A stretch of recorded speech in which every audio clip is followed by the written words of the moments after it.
oleh Allah, para muttaqin, para syakirin. Seterusnya kepada kedua ibu bapa kita, guru-guru kita, kaum keluarga kita, kaum muslimin dan muslimat. Al-Fatihah. A'udzu billahi minasyaitonir rajim. Bismillahirrahmanirrahim. Alhamdulillahi rabbil alamin. Ar-Rahmanir Rahim. Maliki yaumiddin. Iyyaka na'budu wa iyyaka nasta'in. Ihdinas siratal mustaqim. صراط الذين أنعمت عليهم غير المغضوب عليهم ولا الضالين. آمين. InsyaAllah untuk menambah baik lagi majlis kita pada pagi ini, marilah sama-sama kita berselawat ke atas Nabi sallallahu alaihi wasallam. Semoga dengan kita berselawat ke atas Nabi sallallahu alaihi wasallam, Allah Subhanahu wa taala menambah lagi keberkatan, keridaan, rahmat, dan lebih-lebih lagi kita mengharapkan Allah Subhanahu wa taala mengampuni segala dosa kita, insya-Allah. Allahumma salli ala sayyidina Muhammadin nabiyil ummi wa ala alihi wa sahbihi wa barik wa sallim. Allahumma salli ala sayyidina محمد النبي الأمي وعلى آله وصحبه وبارك وسلم. اللهم صل على سيدنا محمد النبي الأمي وعلى آله وصحبه وبارك وسلم. اللهم صل على سيدنا محمد النبي الأمي وعلى آله وصحبه وبارك وسلم. اللهم صل على سيدنا محمد النبي الأمي وعلى آله وصحبه وبارك وسلم. اللهم صل على سيدنا محمد النبي الأمي وعلى آله وصحبه وبارك وسلم.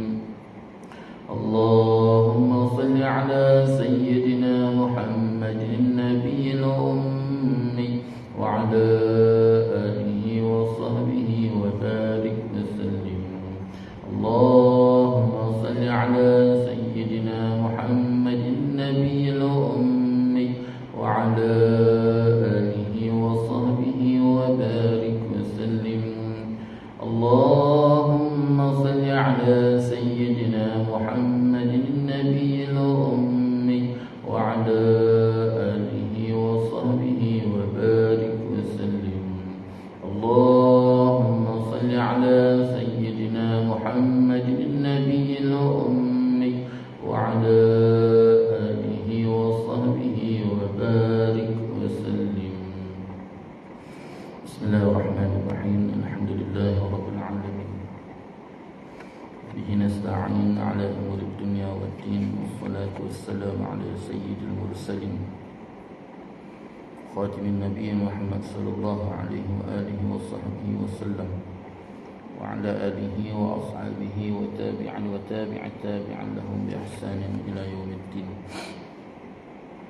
سبحانك لا علم لنا إلا ما علمتنا إنك أنت العليم الحكيم.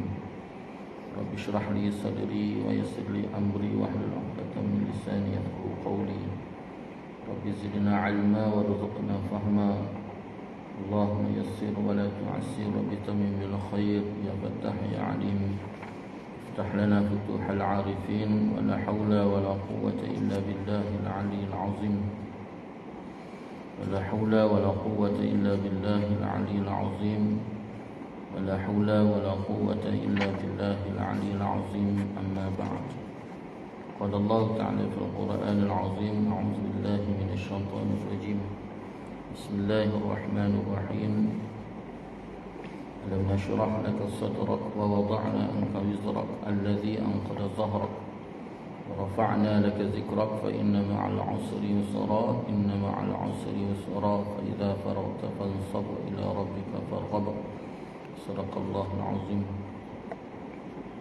Alhamdulillah, pertama-tamanya marilah sama-sama dan merafa'kan rasa syukur kita kepada Allah Subhanahu wa taala dengan keizinan Allah Subhanahu wa taala sama-sama kita bertemu dan kita bersua lagi pada pagi ini, dan sama-sama kita mengharapkan semoga pertemuan kita pada pagi ini Allah SWT penuhkan dengan keberkatan, keridhaan, rahmat, dan lebih-lebih lagi kita mengharapkan Allah SWT mengampuni segala dosa kita, insyaAllah. InsyaAllah kita akan sambung lagi bacaan kitab Penghayatan Sifat 20. Telah dikarang kitab ini oleh Fadil Tuan Guru Haji Ahmad Nafiri bin Matu Aziz. InsyaAllah pada pagi ini kita masuk dalam membicarakan sifat baqa ke surat 40.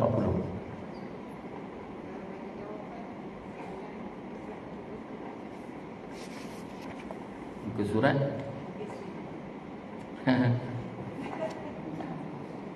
hari itu tak ada kita bincang.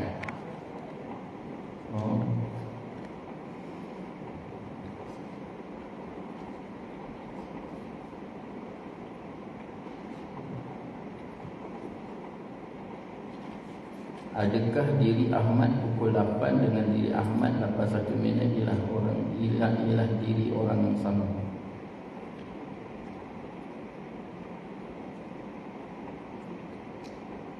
Pada pusingan pertama kipas, pusingan kipas itu digelar pusingan yang pertama ataupun baru berpusing.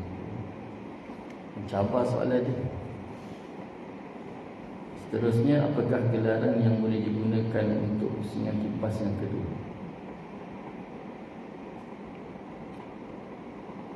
Jadi soalan-soalan ni pasti dia tak terlepas daripada perbincangan hidam. Adakah diri Ahmad pukul 8 dengan diri Ahmad 81 minit ialah diri orang yang sama? Diri yang sama, sifat yang berbeza. Diri yang sama, sifat yang berbeza. Apa maksud diri yang sama? Zat-zat yang sama, cuma sifat berbeza. Maksud sifat berbeza tu, kita ni berubah-ubah, dan setiap perubahan kita tu dia tak sama dengan sebelum tu. Ini yang membezakan di antara kita dengan Allah, yang mempunyai sifat qidam.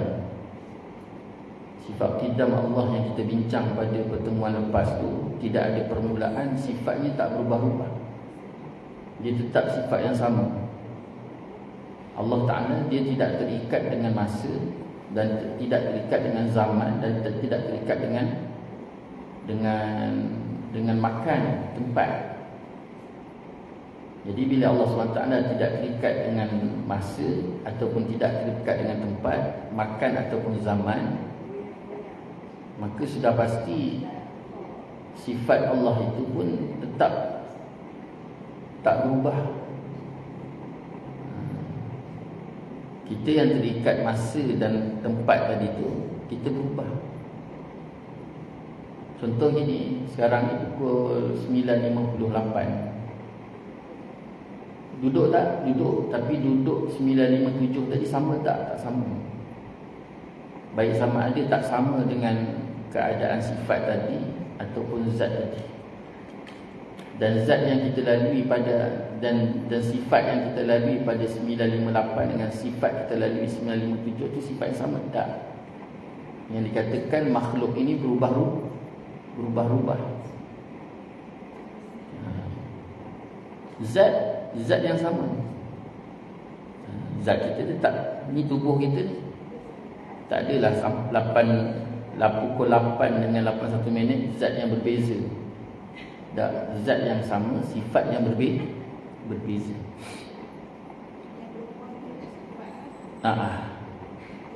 Bukan zat. Cuma zat itu boleh juga dikatakan zat itu berubah.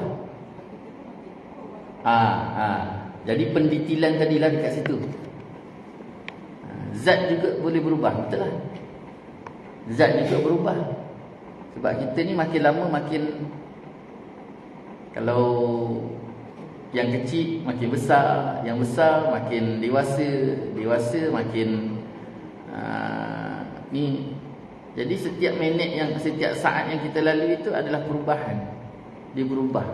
Baik berubah sama ada zat ataupun sifat. Betul tak? Terima kasih. Terima kasih mak. Betul.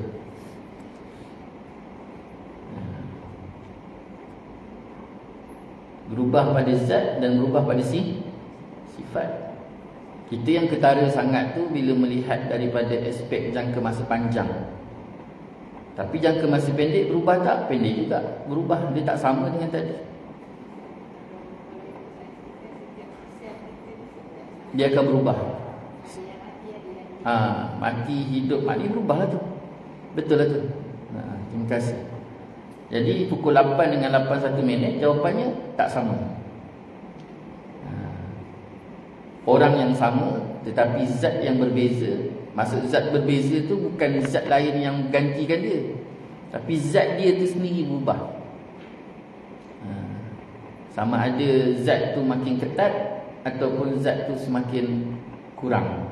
So makin ketat tu daripada kecil, zat tu makin besar tu makin kurang berubah.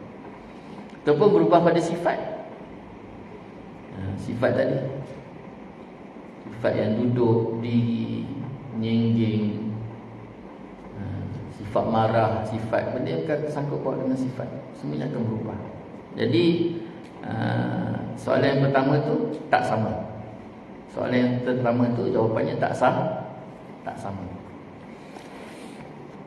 Pada pusingan kipas, pusingan pertama kipas, pusingan kipas itu digelar pusingan yang pertama. Pada pusingan pertama kipas, pusingan kipas itu digelar pusingan yang pertama ataupun baru berpusing. Tu. Seterusnya apa gelaran yang digunakan untuk pusingan kipas yang kedua? Itu nak sebut apa tu? Sama ada pusingan yang pertama ataupun baru berpusing.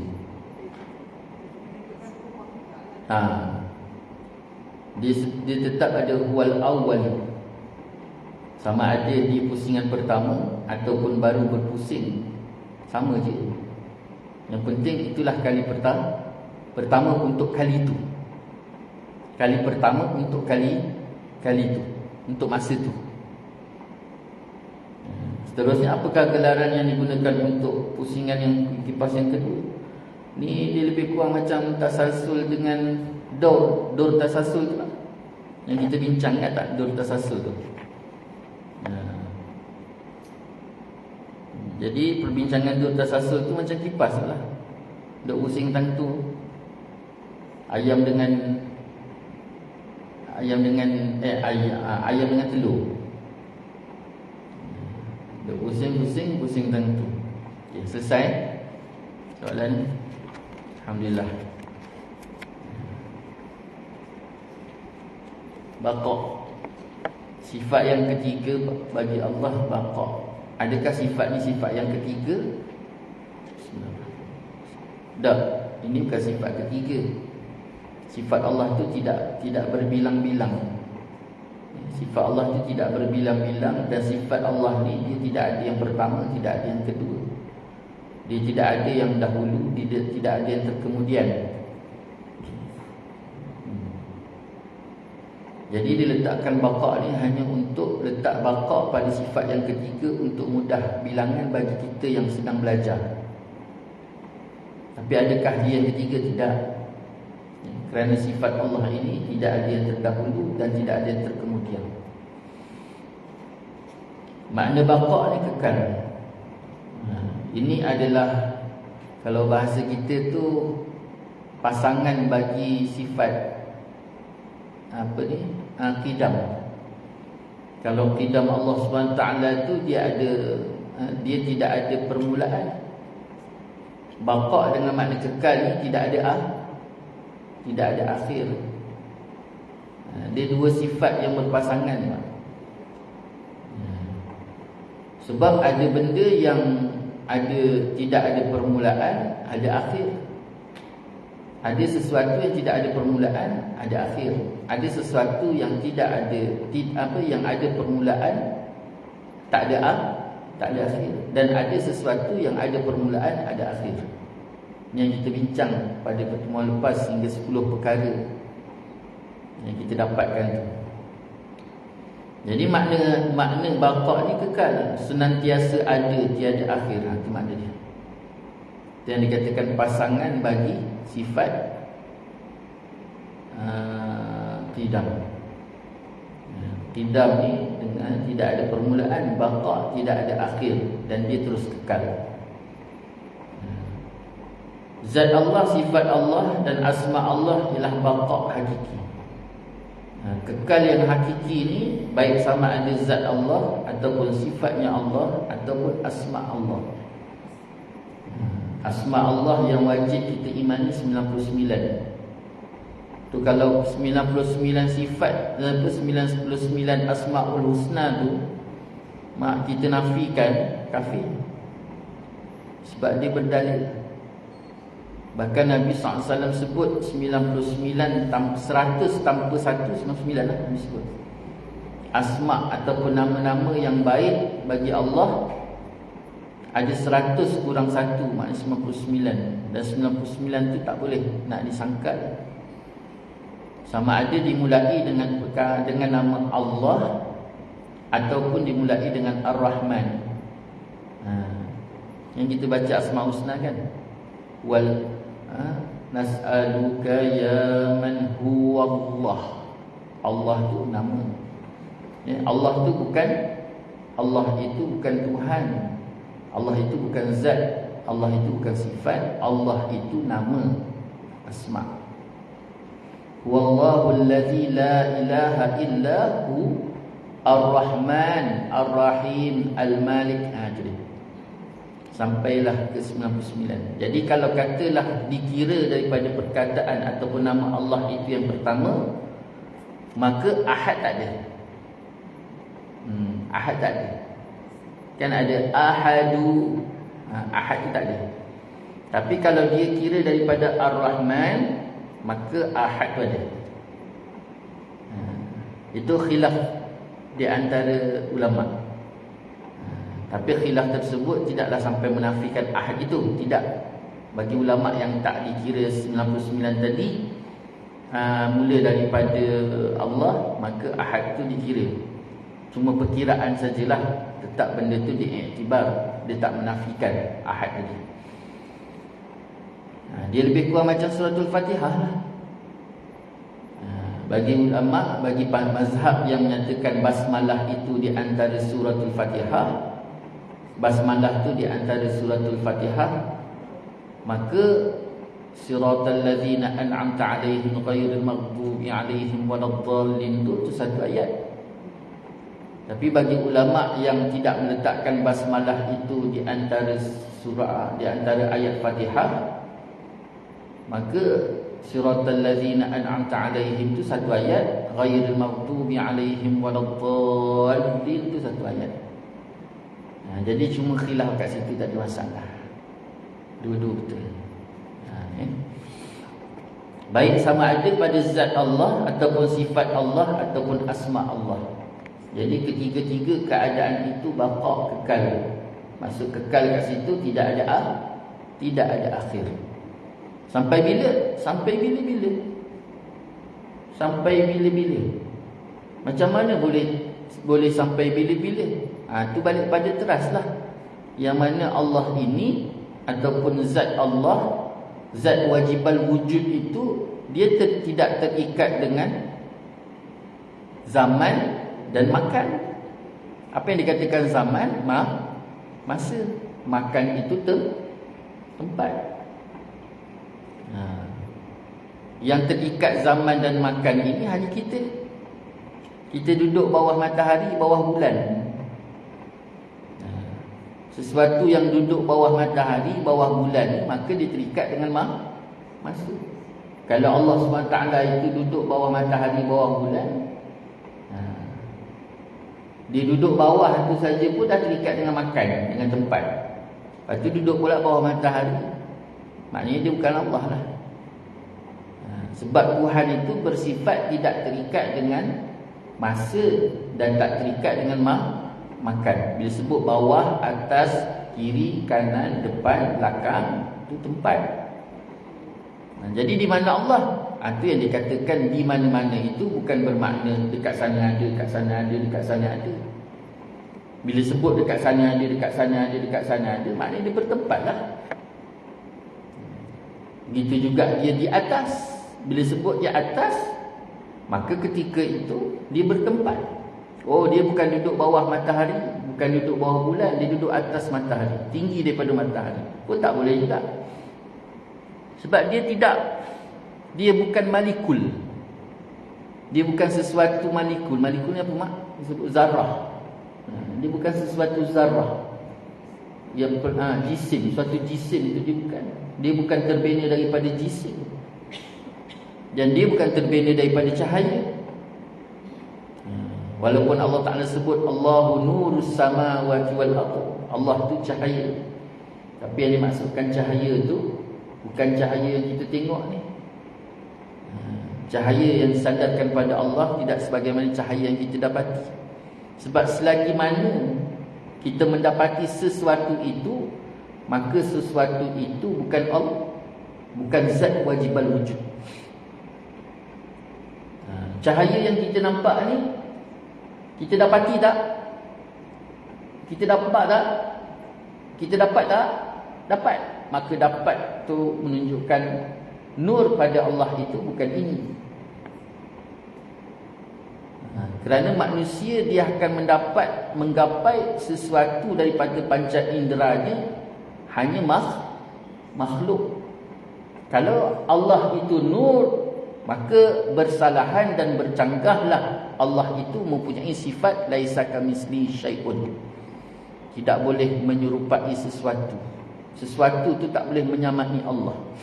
Jadi kalau kita kata oh Allah nur, ni nur. Nur ini ke? Kalau kata nur ini, maka sudah pasti menyalahi dan bercanggah dengan sifat laisa kamitsli syai'un. Jadi nur dekat situ bukan nur ini. Sebabnya Allah SWT itu sesuatu yang tak boleh digapai dengan panca indera yang 5. Tak boleh dilihat, tak boleh dirasa dengan hidung, tak boleh dirasa dengan lidah, tak boleh rasa dengan tangan. Berapa panca indera? 5. Melihat, mendengar, hidung dengan hidung, lisan, sentuh. Jadi kalau cahaya ni kita nampak, dapat dengan mata melihat. Hakikat penjelasan tentang menafikan adanya kesudahan bagi wujud Allah Ta'ala. Penjelasan tentang hakikat baqa. Itu dia. Hakikat baqa, hakikat kekal itu menjelaskan penjelasan bagi menafikan adanya kesudahan bagi wujudnya Allah Ta'ala. Penting sifat baqa ni. Baqa ni salah satu daripada sifat Allah untuk menjelaskan bahawa Allah itu tidak ada kesudahan. Bila Allah SWT itu ada kesudahan maka Allah Ta'ala itu makhluk. Sebab sifat ada kesudahan ni sifat makhluk. Itu yang kita bincang laisa kamitsli syai'un tadi tu, kita sebut kat situ. Kita ada kesudahan tak? Kita ada kesudahan. Maka kesudahan kita tu tak sebagaimana kesudahan kita tu maknanya Allah Ta'ala tu tidak ada kesudahan. Sebab dia takkan sama. Apa yang ada pada kita takkan ada pada Allah. Apa yang ada pada makhluk maka tidak akan ada pada Allah. Okey.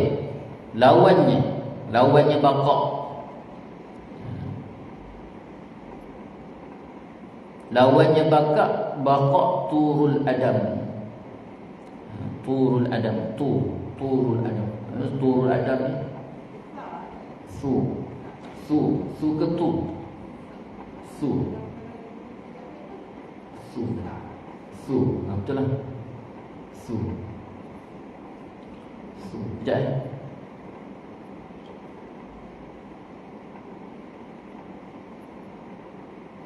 Saya tak ingatlah perkataan asal dia. Tapi yang penting tu Adam tu Ain dal mim, sur. Sekejap. Sur ke tur? Tak ingat lah. Kesudahan.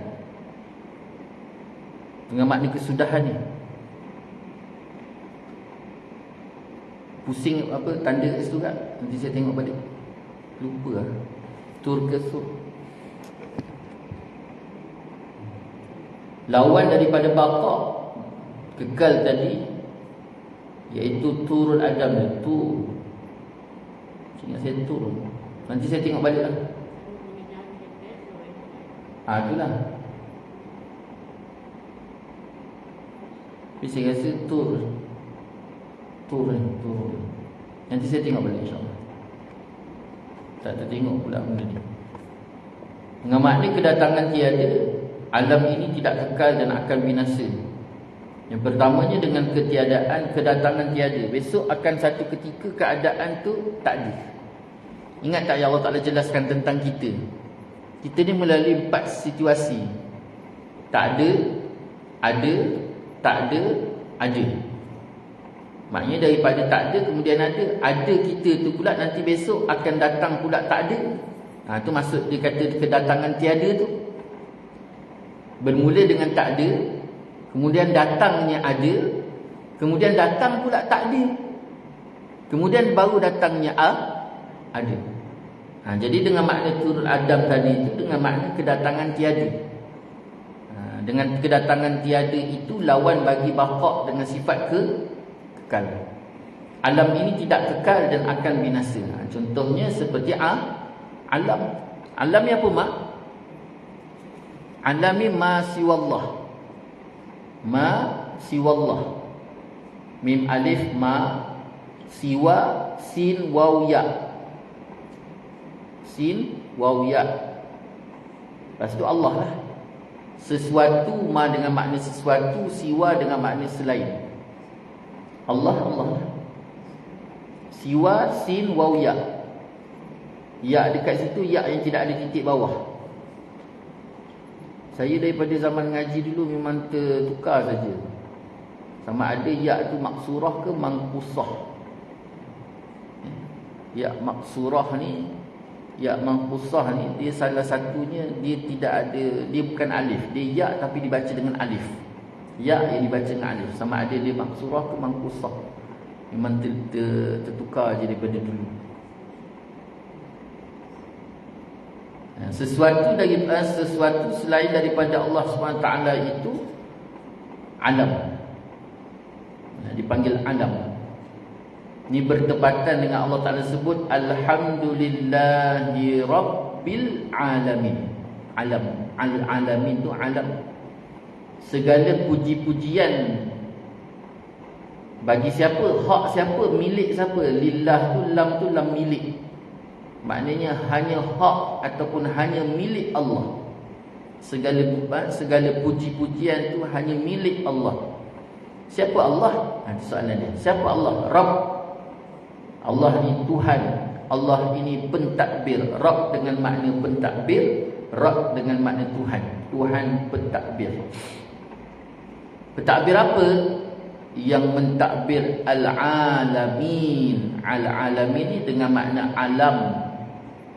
Didatangkan alif lam pada perkataan alam tadi, kemudian didatangkan ya dan nun untuk taukidkan alam tadi. Maknanya segala-gala, tidak ada sesuatu pun yang terlepas lain daripada Allah duduk bawah pentadbiran Allah. Itu dia. Stempel, bang, habis. Jangan main cakap lagi. Tak ada satu pun perkara ataupun sesuatu yang terlepas duduk dalam pentadbiran Allah. Yang Allah terdatangkan pertamanya alif lam dengan makna ma'rifah pada alam. Sedangkan alam tu saja pun dah umum dah. Alif lam datang pada perkataan umum, kemudian didatang pula jamak. Itu memang stempel habis tu. Kalau katalah mak hadiah tu dibalut habis semua sekali, ditutup, lepas tu dia seal lagi, memang dah tak boleh dah keluar. Maknanya mengikat, mentakyinkan alam ini. Alam tu dah umum, lepas tu ditakyinkan, kemudian diikat dan tak ada. Maksudnya apa? Tidak ada sesuatu pun selain daripada Allah yang terlepas duduk di bawah pentadbiran Allah. Itu kalau kita tengok doa. Kalau mak biasa baca doa mak surat.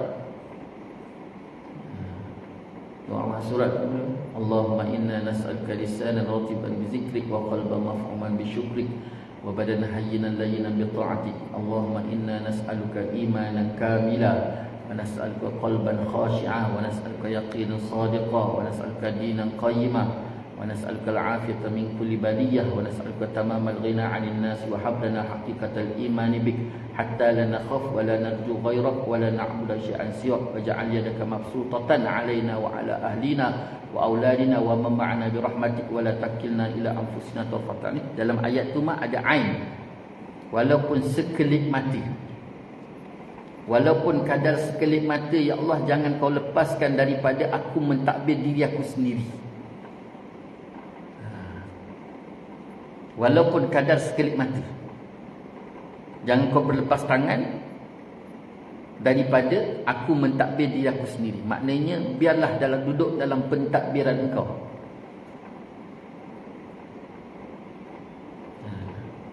Sebab apa mak? Sebab bila Allah berlepas tangan kita mentadbir diri kita sendiri, rasa-rasa elok ke pentadbiran kita? Itu soalan dia.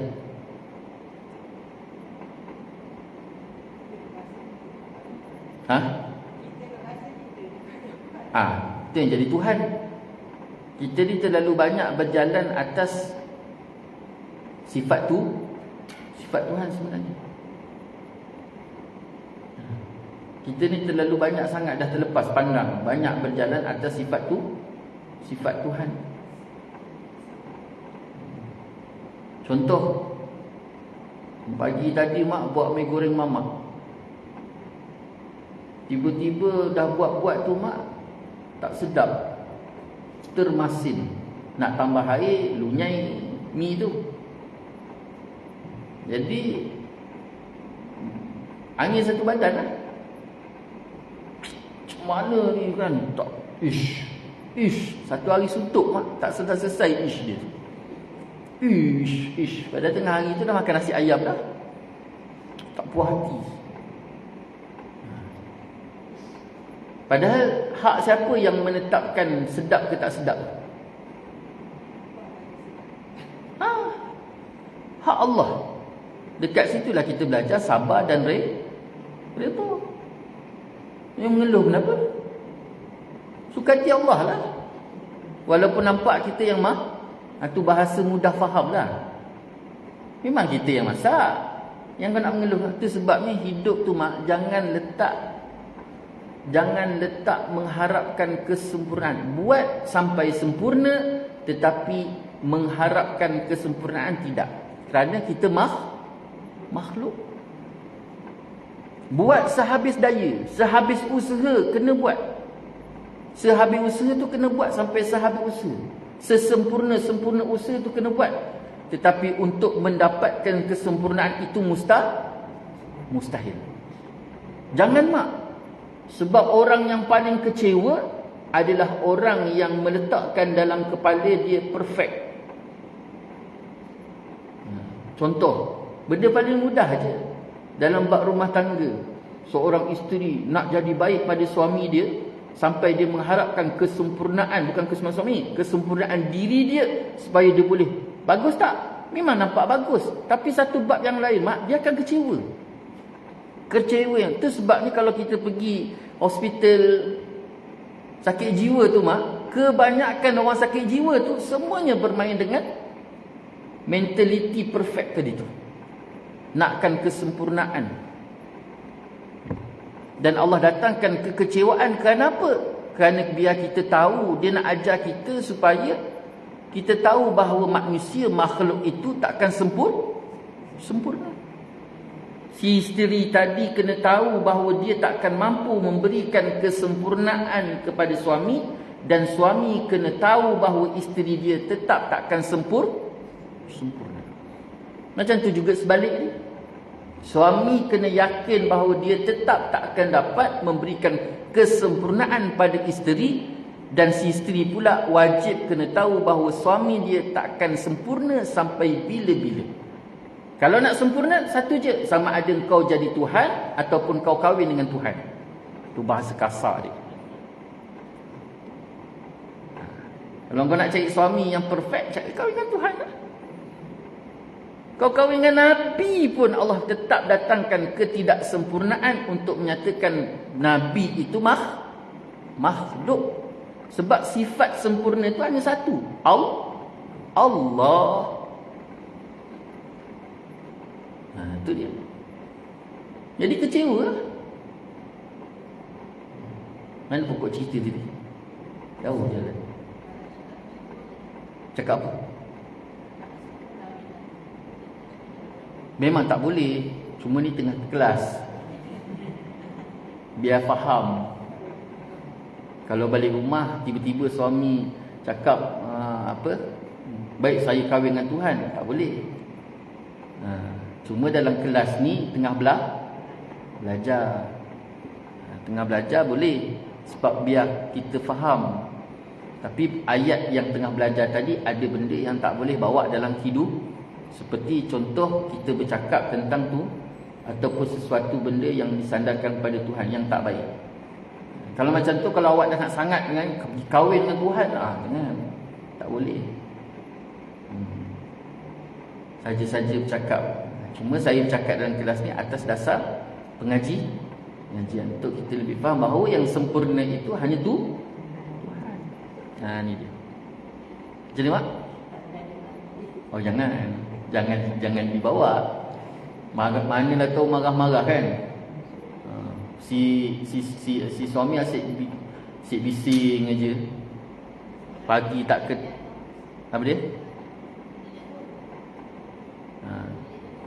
Kalau dia menafikan Allah ataupun memperkecil-kecilkan Allah dengan niat memang nak mempersenda-sendakan Allah, maka dia akan jatuh kafir. Sebab dia menyamakan dengan makhluk dan niat mempersenda.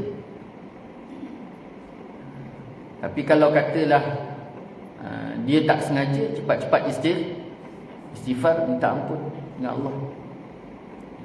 Sebab Allah SWT tak boleh kita samakan dengan makhluk, satu. Yang kedua je, apatah lagi niat mempersenda.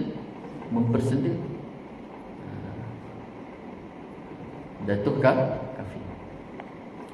Okey, yang pertama tadi, lawan daripada baqa, kekal, iaitu alam ini tidak kekal dan akan binasa. Alam ini dengan makna masiwa Allah tadi, sesuatu selain daripada Allah, semuanya akan binasa. Jadi sifat binasa pada makhluk tadi sudah pasti tidak akan ada pada Allah.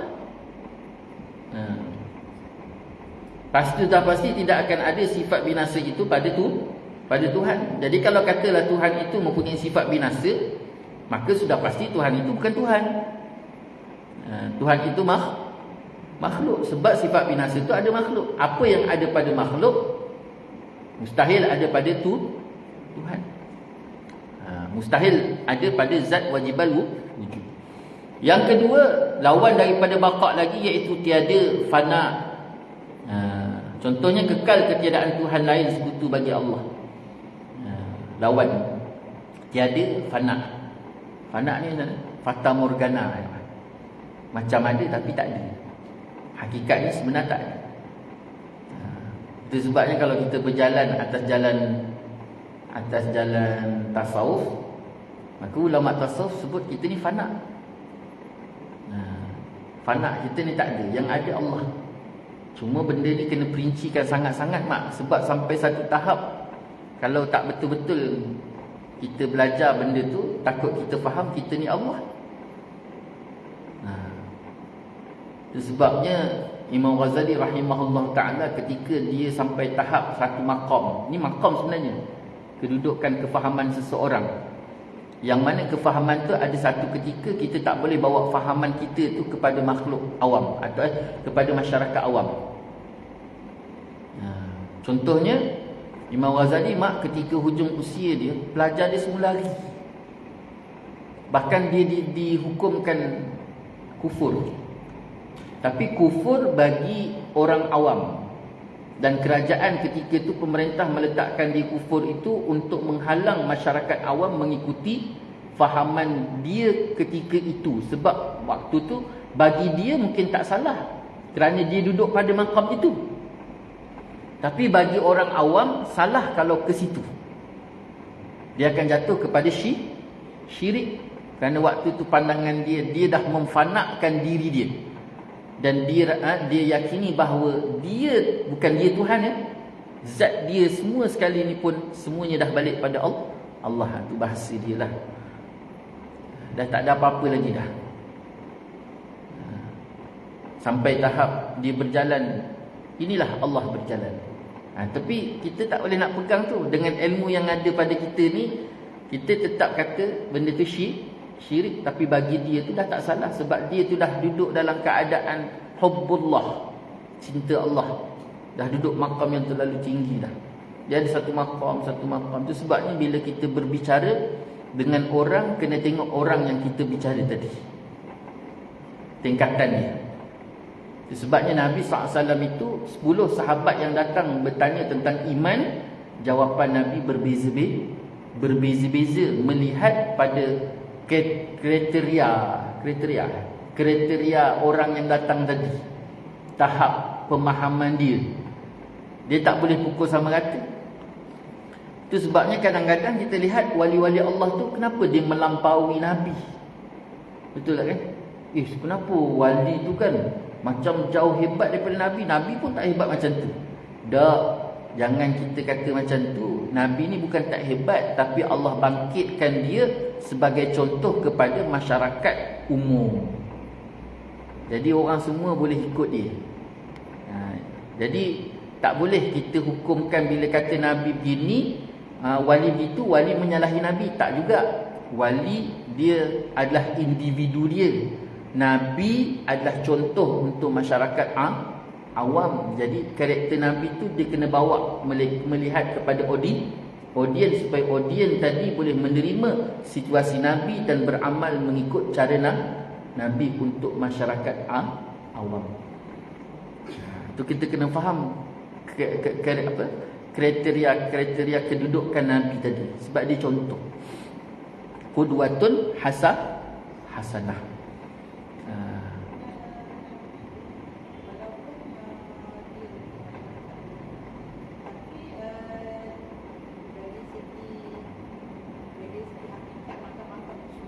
Dia paling tinggi.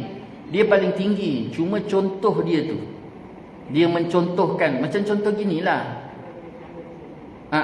Cara kehidupan dia tu kena ikut prosedur orang awam. Sebab dia contoh untuk orang awam.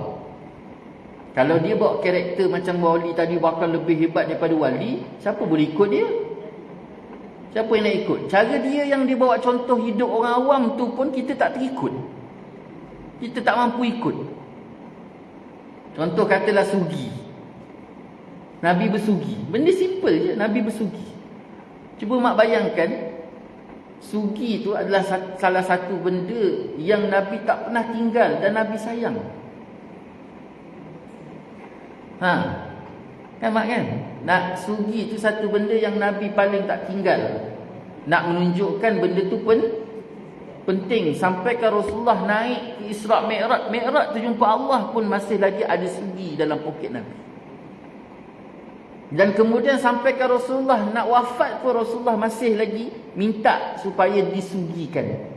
Menunjukkan gambaran sugi itu sangat-sangat penting pada Nabi. Maknanya setiap sesuatu yang penting mesti ada faedah yang sangat besar. Dan itu pengajaran bagi kita. Tapi di mana kita pula menerima sugi tadi? Yang sugi itu pun tak selesai masalah itu. Itu belum cerita Nabi kalau dia terbang. Tinggallah kita, siapa yang nak jadi contoh bagi kita masyarakat awam yang tak boleh nak terbang? Contoh, macam tu lah. Jadi yang seringan-ringan sugi itu pun kita dah tak mampu nak ikut dah. Jangan cerita Nabi bangun malam yang tahajud dia sampaikan buku lali dia. Yang awam tu. Jangan kata tu mak, minum Nabi je. Nabi minum pakai cawan tu mak. Berapa ramai kalangan kita minum cara Nabi?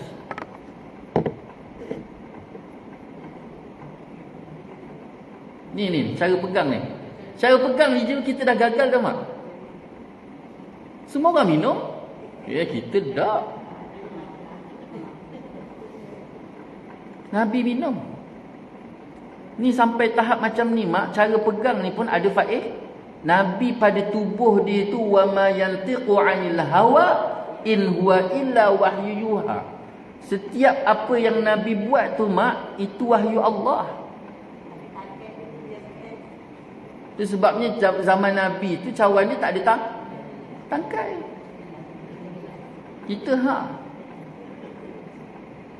Nabi pegang gelas pun dah gagal mak. Belum minum lagi. Minum Nabi siap larang lagi. Jangan minum macam unta. Gluk gluk gluk gluk gluk gluk gluk gluk. Oh panas. Itu sebabnya jelas hadis sahih dalam Riyadhus Shalihin, Nabi larang minum pakai botol. Kita botol tu lah yang berlana. Kan? Botol itulah yang berlana. Nabi larang minum pakai botol. Setidak-tidaknya biar yang bercorong besar. Supaya cara minum dia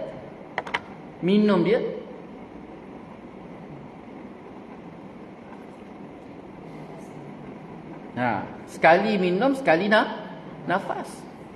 Itu yang sebabnya umur dia baru 28 tahun. Rosak paru-paru. Minum. Gluk, gluk, gluk, gluk, gluk. Nabi kata, jangan minum macam minum je pun dah fail, gagal. Ya, anak-anak muda kita, minta maaf cakap lah. Dia sebut je tentang syahwat, gagal hari ni. Belum kahwin je dah fail lah. Isu syahwat anak lelaki kita. Mana? Ini salah satu mak. Penjagaan cara minum. Itu adalah penjagaan paru-paru dan pernafasan. Dan pernafasan yang baik menjaga dan memelihara syahwat, terutamanya lelaki. Ya mak.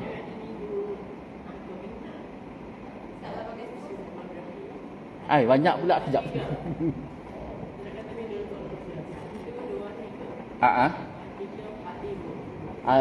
Minum dengan angka ganjil. Angka ganjil. Memang.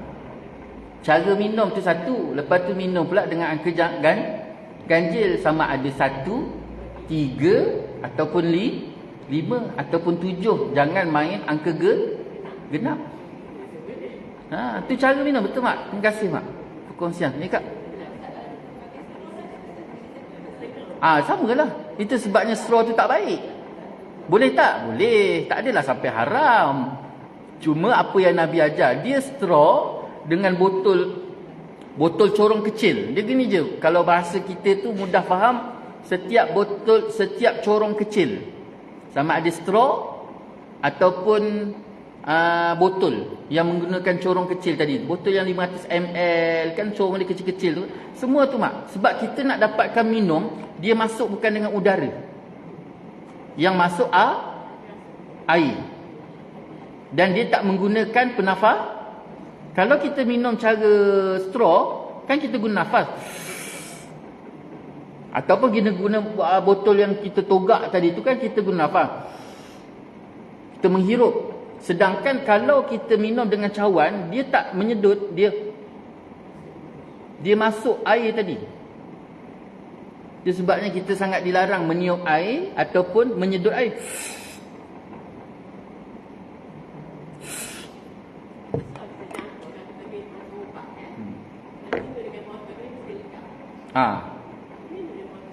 Betul mak?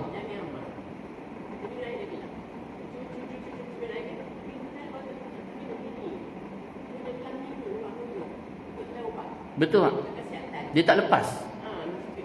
Itu sebabnya biasa makan ubat dengan botol air ni, ubat sangkut. Sebab cara minum tu tak betul.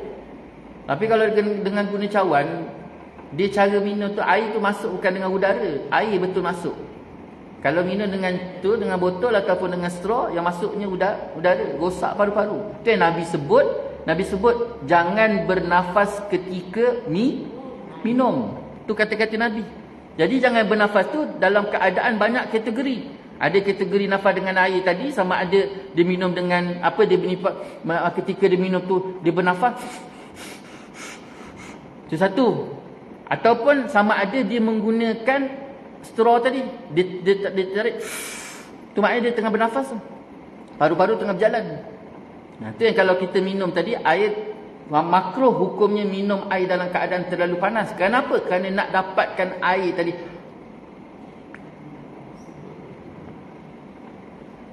Tu dia. Air je dah gagal, mak. Tapi impak dia besar. Hari ni hidup kita yang jadi tak tentu arah tu benda-benda kecil macam ni. Kan? Rosak paru-paru. Biasanya isu rosak paru-paru je mesti orang akan tanya, apa ni, merokok ke? Padahal dia togak air apa ni, belum lagi air Coca-Cola ke apa, air botol tu saja kan guluk. Cuba tengok. Orang yang minum biasa botol guluk tu, perut dia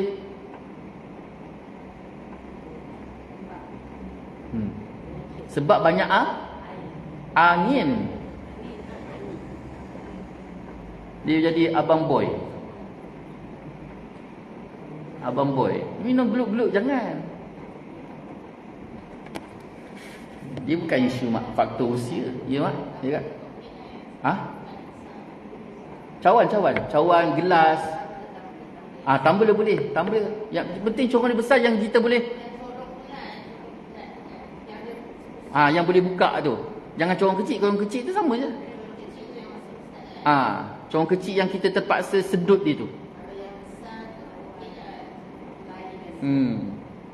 Jadi kalau pakai tumbler ke ataupun pakai botol air yang masih ada corong kecil kan boleh buka yang besar tu kan. Jadi minum jangan pakai kecil, pakai yang besar. Buka. Tu cara minum. Tu je dah. Fail, gagal. Mana tadi? Jauh. Straw tu kan. Tu jangan biasakan straw tu. Kebanyakan straw semua berstraw. Kalau kita tak bicara tentang sunnah Nabi, kalau kita tak bicara pun tentang sunnah Nabi, daripada segi cara pengamalan orang tua pun benda tu salah. Dia orang-orang lama kita ni, itu sebabnya Melayu dengan Islam ada satu bangsa yang hanya sinonim di antara dua benda, di antara bangsa dan agama, iaitu Melayu. Itu sebabnya kebanyakan adat kita ni ada sinonim dengan sunnah Nabi. Sebab kita terlalu dekat. Masuk Islam, masuk Melayu. Sebab kita memang sinonim, satu-satu bangsa yang sinonim. Walaupun kita katalah Nabi SAW tu dibangkitkan di Arab, di Mekah, tetapi Arab ataupun bangsa Arab tu masih lagi tidak disinonimkan dengan Islam tadi. Tak terlalu rapatnya dengan bangsa Melayu kita.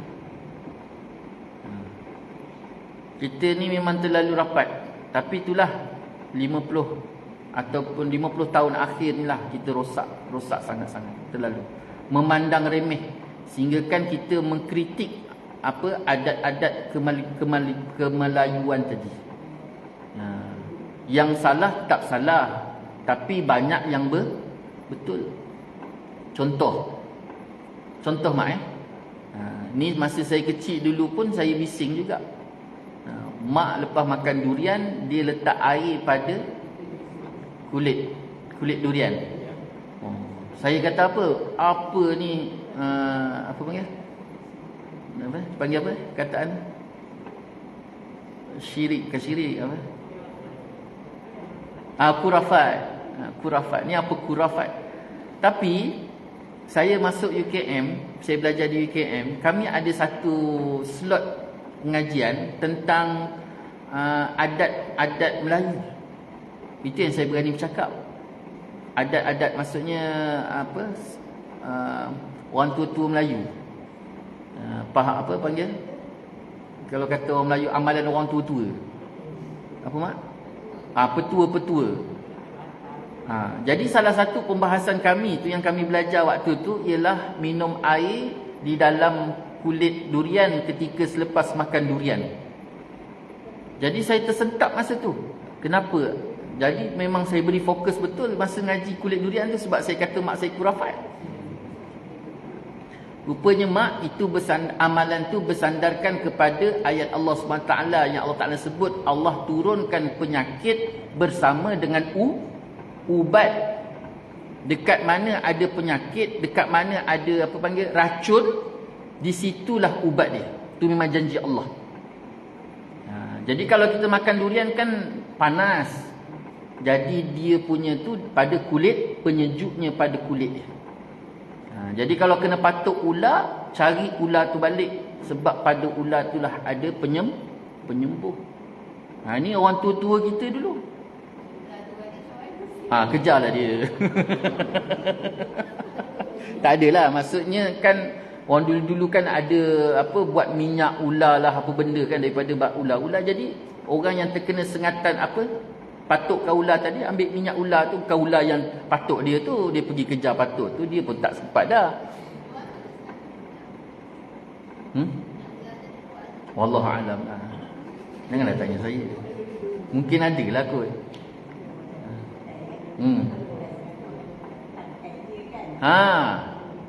Dengan tangkai untuk hilangkan bau dia. Begitu juga tu durian tadi mak kan dalam kereta bawa balik, memang seminggu kereta tu tak hilang bau durian. Memang kantoi kalau dia makan kat luar dengan kawan-kawan kan. Balik mesti kantoi dengan rumah kalau dia tak bawa durian ke rumah. Jadi baunya tu nak hilangkan macam mana? Pada tangkai durian tadi tu diletak, hilang bau. Nampak Allah Ta'ala. Sebab Allah Ta'ala sendiri sebut bahawa setiap racun dan juga penyakit yang diturunkan dia berserta. Dia kan satu benda lain, benda di sana. Di situlah ada racun, di situlah penawar. Macam suamilah.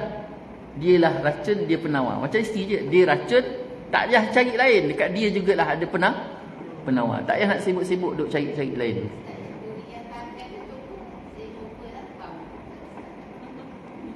Janganlah bila kita buat tak jadi benda tu tak betul. Mungkin cara kita tak betul. Kan? Macam contoh kita buat kek lah.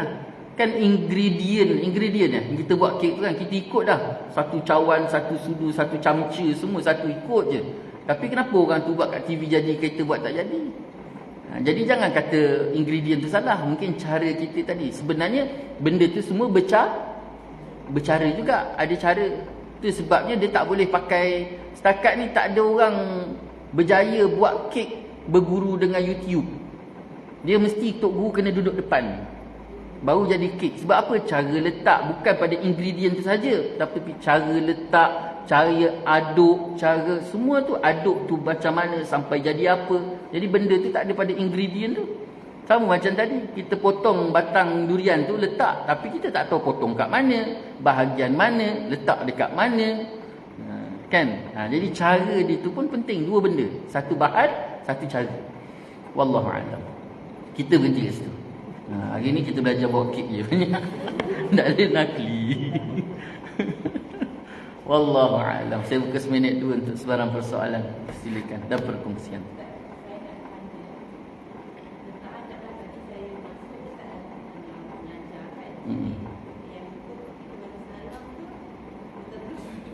Oh, yang betulnya terus duduk. Bukannya majlis ilmu saja. Apa-apa sekalipun majlis kenduri, doa selamat, orang dah berbicara saja, majlis dah berjalan, maka ketika tu yang datang lewat terus duduk. Jangan beri salam. Dia akan mengganggu majlis. Memang tak boleh. Selesai. Contoh katalah kita datang orang tengah keluarga kita tengah mesyuarat. Lainlah kalau katalah memang tak mengganggu. Macam contoh kita datang dalam keadaan memang diperlukan, kepala majlis ke, kepala mesyuarat ke, memang diperlukan. Tapi kalau katalah memang diorang dah berjalan, jadi kita tu memang kita rasakan tak perlu beri salam, maka jangan akan terganggu dan terpotong majlis tadi, itu lagi haram. Hukumnya haram. Wallahu a'lam. Okey, tak ada apa-apa. Dah siap buat kek semua. Wallahu ta'ala alam. Jadi itulah sikit sebanyak yang dapat kita kongsi bersama pada pagi ini. Banyak-banyak kita berdoa kepada Allah SWT supaya Allah berikan kita kefahaman yang baik, berikan kita kekuatan, kelapangan untuk jalan untuk senantiasa kita duduk dalam ketaatan dan pengabdian pada Allah SWT. Yang baik itu daripada Allah, yang tidak baik itu menurut kelemahan saya sendiri. Saya mohon maaf di atas segala salah kata, salah bicara. Mohon maaf di atas segala-galanya. InsyaAllah kita tangguh majlis dengan tasbih kafarah dan salawat. Subhanakallah bihamdika asyhadu an la ilaha illa anta astaghfiruka wa atubu ilaik. Bismillahirrahmanirrahim. Wal 'asri innal insana lafi khusr illa alladhina amanu wa 'amilus solihati wa tawassaw bil haqq wa tawassaw bis sabr. A'udzu billahi minasyaitonir rajim. Bismillahirrahmanirrahim. Alhamdulillahi rabbil alamin. Wassallallahu ala sayyidina Muhammad wa ala alihi wa sahbihi wa baraka wa sallam. Allahumma rabbana zalamna anfusana wa illam taghfir lana wa tarhamna lanakunanna minal khasirin. Allahumma rabbana hab lana min azwajina wa dhurriyyatina qurrata a'yun waj'alna lil muttaqina imama. Rabbana la tuzigh qulubana ba'da idh hadaytana wa hab lana min ladunka rahmah innaka antal wahhab. Rabbana atina fid dunya hasanah wa fil akhirati hasanah wa qina adzaban nar. Wa sallallahu ala sayyidina Muhammad wa ala alihi wa sahbihi wa baraka wa sallam. Walhamdulillahi rabbil alamin. Taqabbalallahu minkum. Wabillahi taufiq wal hidayah. Wassalamu alaikum warahmatullahi taala wabarakatuh.